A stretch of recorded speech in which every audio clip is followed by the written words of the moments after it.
Praise the lord. ప్రభు అయిన యేసుక్రీస్తు నామంలో మీ అందరికీ మా హోసన్నా మినిస్ట్రీస్ తరపున హృదయపూర్వకమైన వందనాలు తెలియపరుస్తున్నాను. ప్రభు మిమ్మల్ని ఆశీర్వదించి దీవించునుగాక. ప్రియులారా, ఈ పూట పరిశుద్ధ గ్రంథంలో నుంచి ఒక చక్కటి అనుభవాన్ని మనం ధ్యానించుకుందాము. ఒక చిన్న విషయం నేను మీకు తెలియపరచాలి. ఈ ధ్యానాలన్నీ కూడా మీకు చాలా ఉపయోగకరంగా ఉంటాయని నేను విశ్వసిస్తున్నాను. ప్రతిదినం ఈ చెప్పబడే ఈ వాక్యాలని ఆ దినమంతా మీరు ధ్యానించండి, తలపోసుకోండి. ఆ వాక్య ధ్యానంలో ఉన్న ఆనందాన్ని, సంతోషాన్ని, ధైర్యాన్ని, విశ్వాసాన్ని మీరు పొందుకోండి. ఏదో కాసేపు విని విడిచిపెట్టడం కాదు, లేకపోతే విని బాగుంది అని మార్కులు వేయడం కాదు. ఆ వాక్యాన్ని కాస్త మీరు మరలా చదువుకోవడం, కాసేపు ధ్యానించుకోవడం, ఇలా వాక్య ధ్యానాన్ని మీరు చేసినప్పుడు మీరు నీటి కాలువల ఎవరన్నా నాటబడిన చెట్టు వలె ఫలిస్తారు అనేది వాక్యం చెప్తున్న సత్యం. కనుక ఈ వాక్య ధ్యానాలు మీ ఆధ్యాత్మికమైన జీవితానికి బలాన్ని చేకూర్చాలని విశ్వసిస్తున్నాను, ఆశిస్తున్నాను కూడా.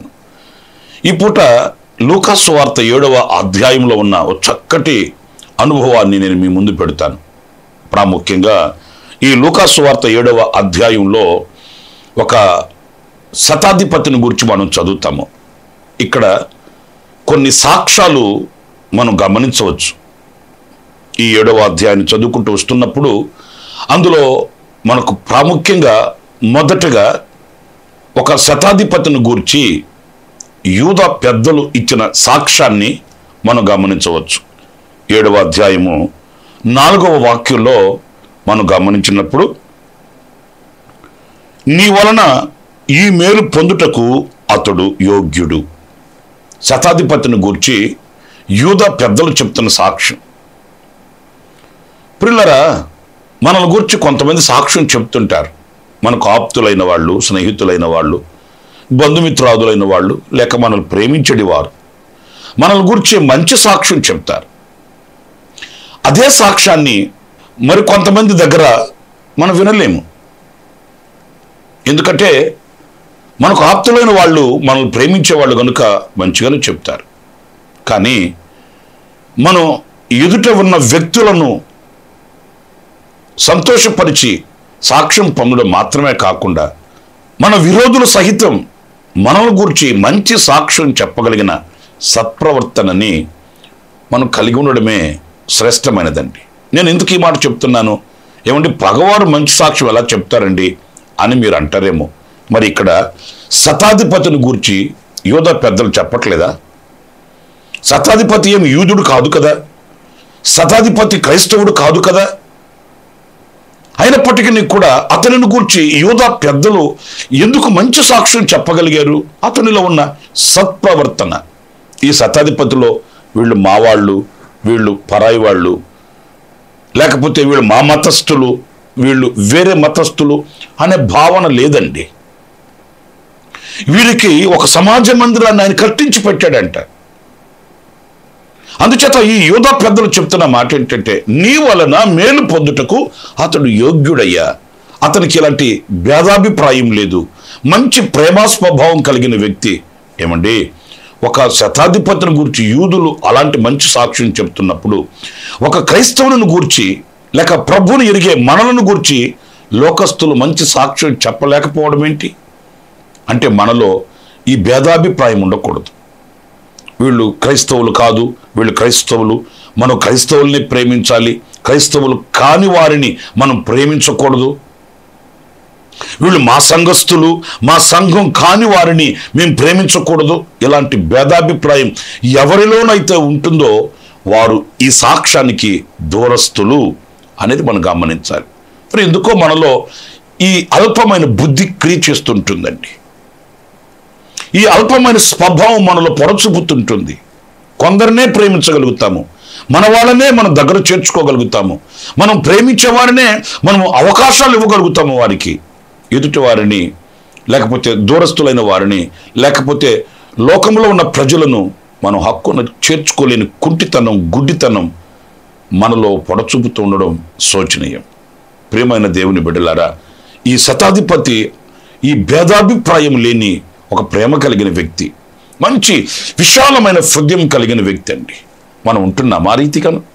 నాకెప్పుడో నేను చిన్న వయసులో ఉన్నప్పుడు ఒక దైవజనుడు చెప్తుంటే విన్నాను. ఒక పాస్టర్ గారికి ఒకరికి భోజనం పెట్టక మునిపే భోజనం చేయడం అలవాటు లేదట. ఎవరికైనా ఒకరికి భోజనం పెట్టి ఆ పిదప ఆయన భోజనం చేస్తాడు. సరే, ఒకరోజు ఎవ్వరూ రావట్లేదు వాళ్ళకి భోజనం పెట్టి ఈయన భోజనం చేద్దామంటే. ఈయనకేమో ఆకలి బాగా ఉంది. అంతలో ఎవరు రాకపోయేసరికి కూర్చొని వేచి చూస్తున్నాడు. ఎవరు రావట్లేదు. అంతలో మరలా వెళ్ళి ప్రార్థన చేశాడు. ప్రభువా, నాకుండే అలవాటు నీకు తెలుసు కదా, మరి ఎవరినైనా భోజనం లేని వారిని పంపించండి ప్రభువా అని ప్రార్థన చేసుకొని వచ్చి కూర్చున్నాడు. ఒక 15-20 నిమిషాలకి ఒక అతను ఇకారంగా ఉన్నాడు. అతడు వాకిటి ముందుకు వచ్చి భిక్షం అడిగాడు. అప్పుడు అతని వాలకం చూసి పాస్టర్ గారు చికాకు పడ్డాడండి. ఎందుకంటే అతని వాలకం అలా ఉంది, క్రైస్తవుడు కాదు. వెంటనే ఇతను అతన్ని చూసి చికాకు పడి ఎలవా బాబేళ్ళు, ఎందుకంటే అప్పటికే ఆకలితో ఉన్నాడు, చికాకుతో ఉన్నాడు. అతని మీద విరుచుకుపడ్డాడు. అతను వెళ్ళిపోయాడు. అర్ధగంట అయింది, 30 గంట అయింది, ఎవరు రావట్లేదు.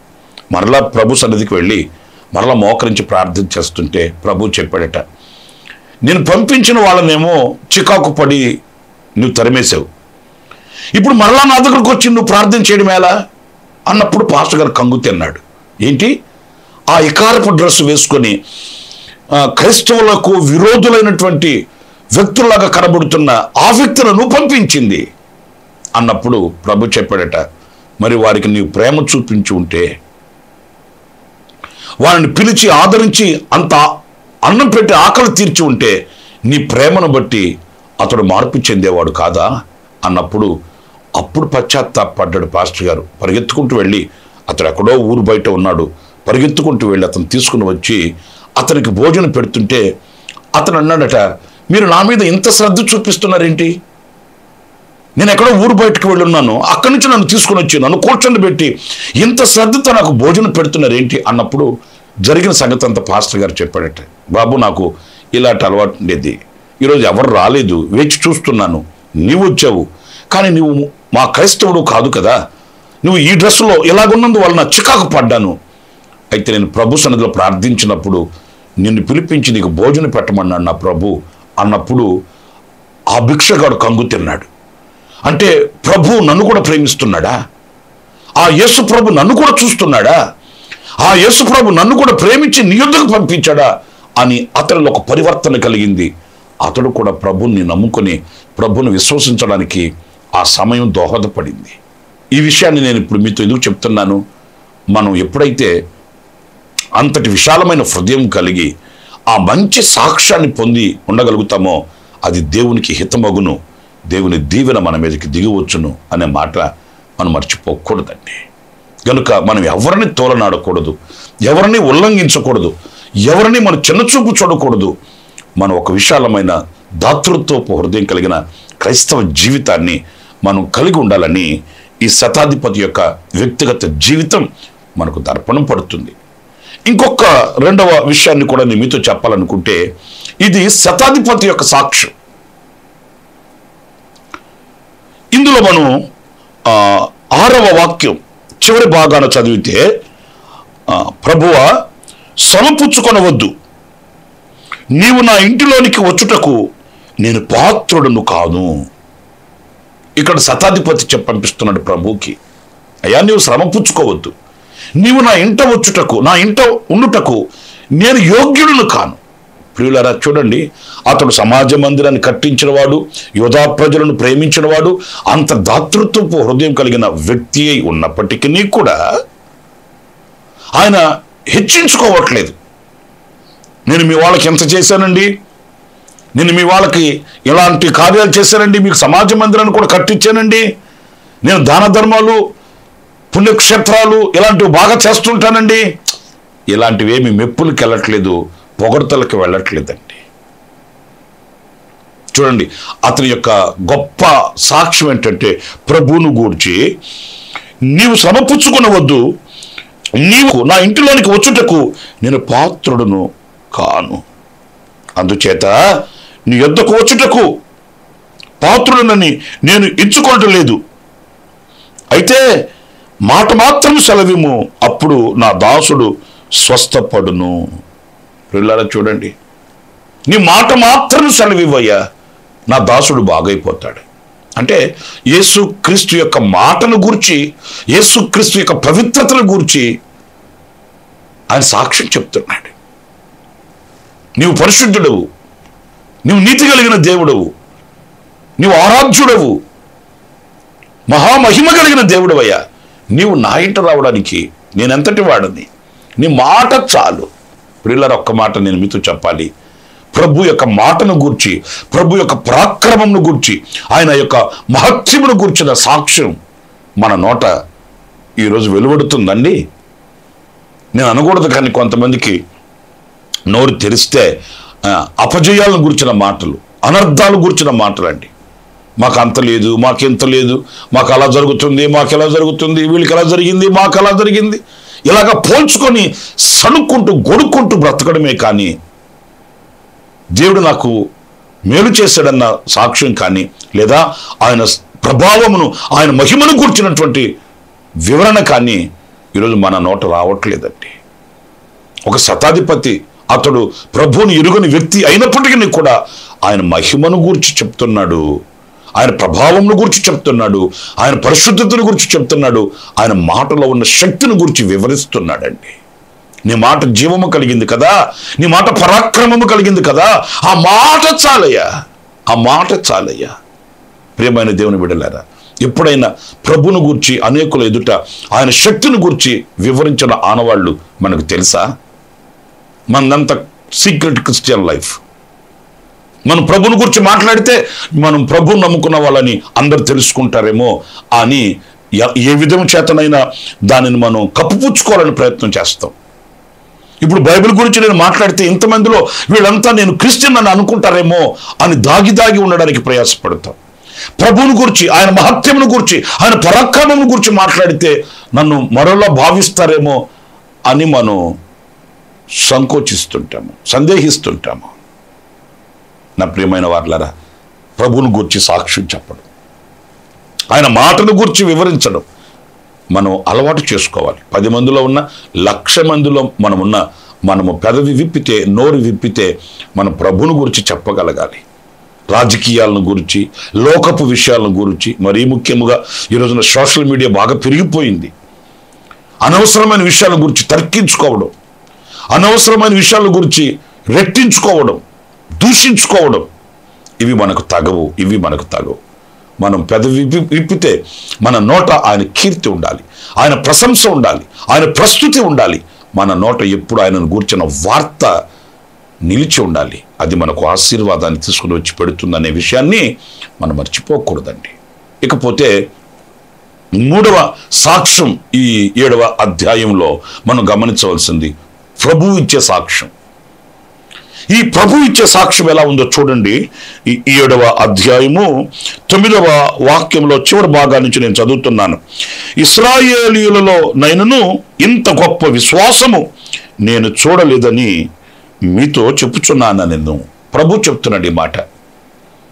ఈ శతాధిపతిని గురించి ప్రభు చెప్తున్న ఒక గొప్ప సాక్ష్యం. ఇశ్రాయేలీయులలో కూడా, ఆయన పేరు పెట్టబడిన ఆయన ప్రజలలో కూడా ఇంత గొప్ప విశ్వాసం కలిగిన వ్యక్తిని నేను చూడలేకపోయానే అనే విషయం ఆయన చెప్తున్నప్పుడు నిజంగా మనకు మనసు చివకమంటుంది. ఎందుకంటే మనం ఎప్పటి నుంచో ప్రభుని ఎరిగిన వాళ్ళం, ఎంతకాలం నుంచో ప్రభు సన్నిధిలో ఉన్నవాళ్ళం, ఎంతకాలం నుంచో మనం ఆయనను ఆరాధిస్తున్న ప్రజలు. కానీ ప్రభు దగ్గర ఈ సాక్ష్యం మనం పొందుకోగలమా? నీలో ఉన్న విశ్వాసం గొప్పది, నువ్వు చూపించే ప్రేమ గొప్పది, నీవు నడిపించబడే పరిశుద్ధత గొప్పది అని మనల్ని ఆయన ప్రశంసించగలిగిన ఆ ఉన్నత స్థితి ఈ రోజున మనం కలిగి ఉంటున్నామా? లేదు. మీరు ఆలోచించుకోండి. ఒక శతాధిపతిని గూర్చి, ప్రభుని ఎరుగని వ్యక్తిని గూర్చి ప్రభు సాక్ష్యం చెబుతున్నాడు. ఇతడు గొప్ప విశ్వాసం కలిగిన వ్యక్తి. నా ప్రియమైన వారలారా, దేవుడు ఒక వ్యక్తిని ప్రశంసిస్తే అంతకు మించిన ఘనత ఇంకొకటి ఉంటుందా? ఒక వ్యక్తిని ఆయన ప్రశంసించి అతన్ని గురించి ఆయన సంతోషిస్తే అంతకు మించినటువంటి ఆనందం ఇంకొకటి ఉంటుందా? లేదు కదా. మరి ఈ రోజున ప్రభు దగ్గర మనం అలాంటి సాక్ష్యాన్ని పొందుకోవడానికి మనం ఏం చేయాలి? మనం అన్ని విషయాలలో ఆయనకి ప్రీతికరమైన వాటిని పరీక్షించి తెలుసుకొని ఆ రీతిగా మనం అడుగులు వేయాలి. ఆయన మనస్సును సంతోషింప చేయాలి, ఆయన హృదయాన్ని ప్రీతిపరచాలి, ఆయన ఎదుట యథార్థంగా మనం బ్రతకాలి, ఆయన సముఖంలో మనం నీతిమంతులమై కొనసాగాలి. ఇశ్రాయేలీయుల చరిత్రలో మనం ఒక మాట చదువుతాము. 12 గోత్రాల ప్రజలు కనానుని వేగు చూచి వచ్చి ఇశ్రాయేలీయుల మధ్య ఒక వార్తని వెల్లడి చేశారు. మనము వెళ్ళలేము, ఆ దేశం గొప్పదే, కానీ వాళ్ళు ఉన్నత దేహులు, వాళ్ళ ఎదుట మనం మిడతల్లాగా ఉన్నాం అన్నప్పుడు యెహోషువ కాలేబులు బట్టలు చించుకొని ప్రలాపిస్తూ ప్రజలతో ఒక మాట చెప్పారు. మీరు కంగారు పడకండి, వాళ్ళు ఉన్నత దేహులే కావచ్చు, వాళ్ళు చదవరులే కావచ్చు, బలవంతులే కావచ్చు, అయితే ఒకటి, యెహోవా మన యందు ఆనందించిన ఎడల నిశ్చయముగా మనల్ని ఆ దేశంలోనికి తీసుకుని వెళ్తాడు. అంటే యెహోషువ కాలేబుల యొక్క తత్వం, మనస్తత్వం ఎలాంటిదనంటే యెహోవా మన యందు ఆనందించాలి. మనము యెహోవా యందు ఆనందించడం కాదు, మనం ఆయన యందు సంతోషించడం కాదు, ఆయన మనలను బట్టి సంతోషించాలి. ఇదిగో ఈ శతాధిపతిని గురించి కూడా ప్రభు సంతోషిస్తున్నాడు. ఈరోజు మనల్ని గురించి ప్రభు సంతోషించాలి, మనల్ని, మన కుటుంబాన్ని, మన వ్యవస్థను గురించి ఆయన సంతోషించాలి. ఆ రీతిగా మనం అడుగులు వేయాలి. అది మనకు దీవెనకరం. ఆనాడు శతాధిపతి కోరుకున్నట్లుగానే ప్రభు చేశాడు. ఆ కుటుంబాన్ని సాక్షిగా నిలబెట్టాడు, శతాధిపతిని దీవించినట్లు వాక్యం చెప్తుంది. అలాంటి దీవెన మనకు కూడా కలుగుతుంది, మన కుటుంబానికి కలుగుతుంది, మన ప్రార్థన సఫలమవుతుంది. ప్రభు సన్నిధిలో మనం మొరపెట్టిన ఆ మొర అంగీకరించబడుతుంది, దీవెన కలుగుతుంది. అలాంటి తీర్మానం మనం కూడా చేసుకుందాము. తలలు వంచండి, ప్రార్థన. జీవాధిపతి అయిన ప్రభువా మీకు వందనాలు. నైనా ఈవేళ శతాధిపతిలో ఉన్నటువంటి అనుభవాలు మేము ఒక్కొక్కటిగా చదువుకుంటూ వచ్చాము. 3 సాక్ష్యాలు మేము లేఖనాల్లో గమనిస్తూ వచ్చాము. నాయన, శతాధిపతిని గూర్చి యూదా పెద్దలు చెప్పిన సాక్ష్యమే కానీ, ప్రభుని గూర్చి శతాధిపతి చెప్పిన సాక్ష్యమే కానీ, శతాధిపతిని గూర్చి మీరు చెప్పిన సాక్ష్యమే కానీ మేము గమనిస్తూ వచ్చాము. ఈ అనుభవాలలో మేము అడుగులు వేయడానికి సహాయం చేయండి. ఈ అనుభవాలలో ప్రభు మేము దీవించబడడానికి సహాయం చేయండి. ఇలాంటి వివేకమైన హృదయాన్ని మీరు మాకు ప్రసాదించమని మమ్మల్ని మీ చేతులు సమర్పించుకుంటూ యేసు నామములో ప్రార్థించి వేడుకొనుచున్నాను తండ్రి. ఆమేన్, ఆమేన్. ప్రభు మిమ్మల్ని దీవించి ఆశీర్వదించి ఈ దినమంత విశేషమైన కృప నా దేవుడు మీకు ప్రసాదించునుగాక. ఆమేన్. ప్రతి దినము ఈ అనుదిన కృపాను సందేశాల కొరకు, ఇంకా మరిన్ని ఆత్మ సంబంధమైన సందేశాల కొరకు ఈ మా యూట్యూబ్ ఛానల్ ని సబ్స్క్రైబ్ చేసుకోండి. Pastor Ramesh Kosanna ministries.